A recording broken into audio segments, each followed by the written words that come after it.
So we're talking today to Mitjo Vaulasvirta, who has written an article for our journal on the foreign policy, the discourses during the 90s and early 2000s of Croatia, Bosnia, Herzegovina, and Macedonia. What is the main finding when you're looking at the discourses of politicians from those three countries, and what did you look at specifically? Okay, so I think there are different levels of finding. I think on the broadest level, this article indicates and shows that Balkans discourse did have particular functions in the foreign policy discourse of the former Yugoslav countries. That is the main finding, and that's kind of relevant because although there is a very wide literature on Balkans discourses overall, there haven't been many papers, articles, or books in English language that would look at the foreign policy dimension of Balkanism from the perspective of Southeast European countries themselves. So that's the overall finding, that it did have relevance to foreign policy making or to foreign policy articulations. More specifically, the findings are that these discourses and their use varied a lot between countries, between Southeast European countries. That every case in this paper, which include Croatia, Macedonia, and Bosnia and Herzegovina, all of these countries used and looked at and approached these discourses from their unique perspectives, meaning that they or indicating that they use it strategically, making this discourse match their own foreign policy considerations and strategies. Those are the main findings. And of course that they are called them sub-findings in the sense that the Croatian discourse matched very closely previous studies on this subject, meaning that the discourse that they put forward in the United Nations in the domain of foreign policy was very similar to the one that they used domestically.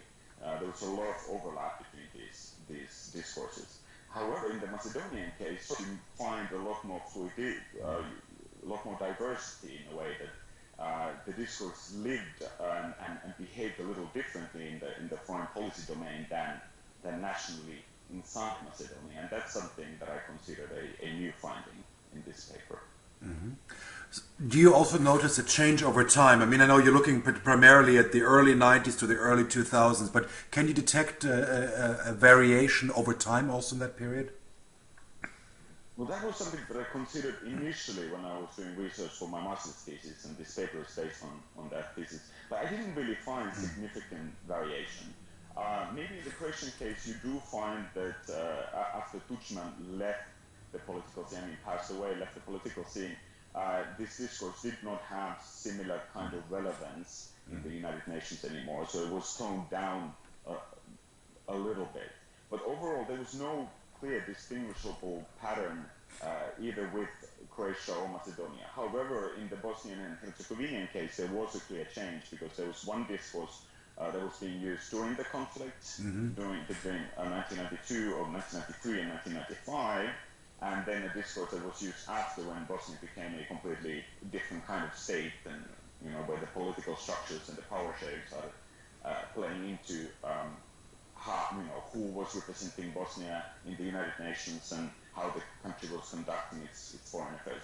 So in the Bosnian case, you clearly see a shift once the conflict ends, but in the other two cases, there wasn't a clear pattern, which is also interesting.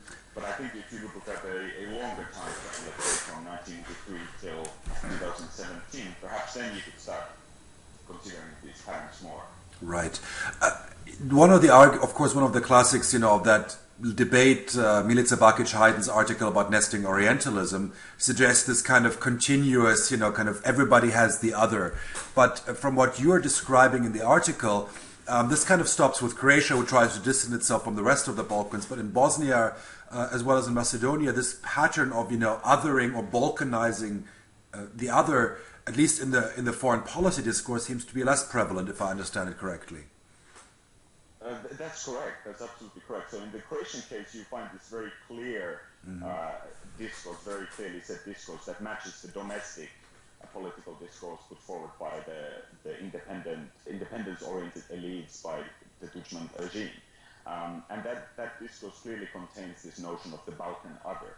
And the Croatian identity is constructed against that Balkan other. And that functions very clearly, it matches very very obviously what BiH and others have written.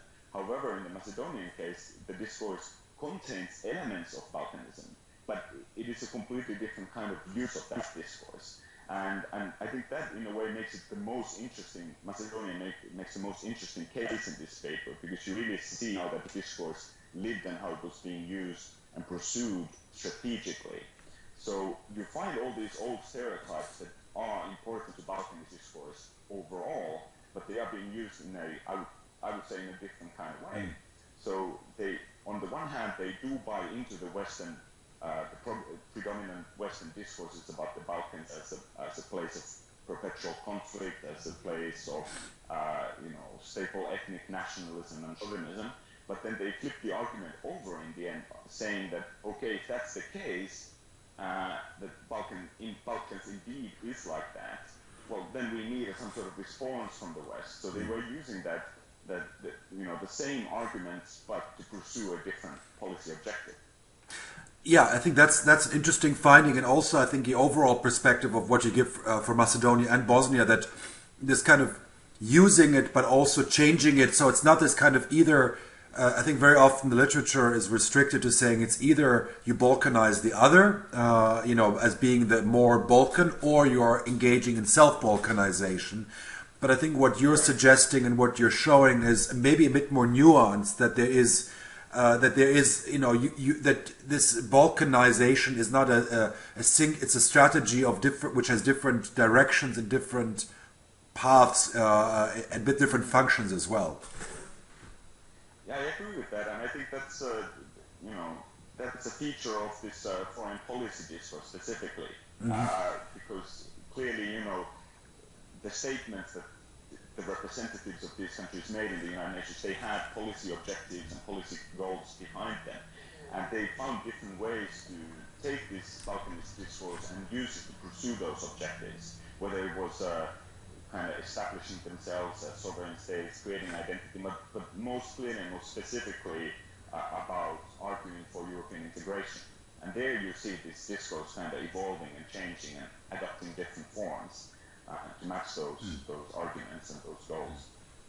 Great. Well, of course, in the Bosnian case, it wasn't at that point right. The conflict about European integration. It was about harnessing support for the cause, to get support from the West to intervene in the conflict and stuff like that. Yeah. Well, great. Thank you very much, Mitjo. This was very, very interesting to hear and to read your article. A lot more detail, of course. You give a lot of examples of what this discourse looks like and analysis. I think that's a very productive way of moving this debate forward and looking at foreign policy discourse as well. So thank you very much, and much more in the article. No, thank you for including me.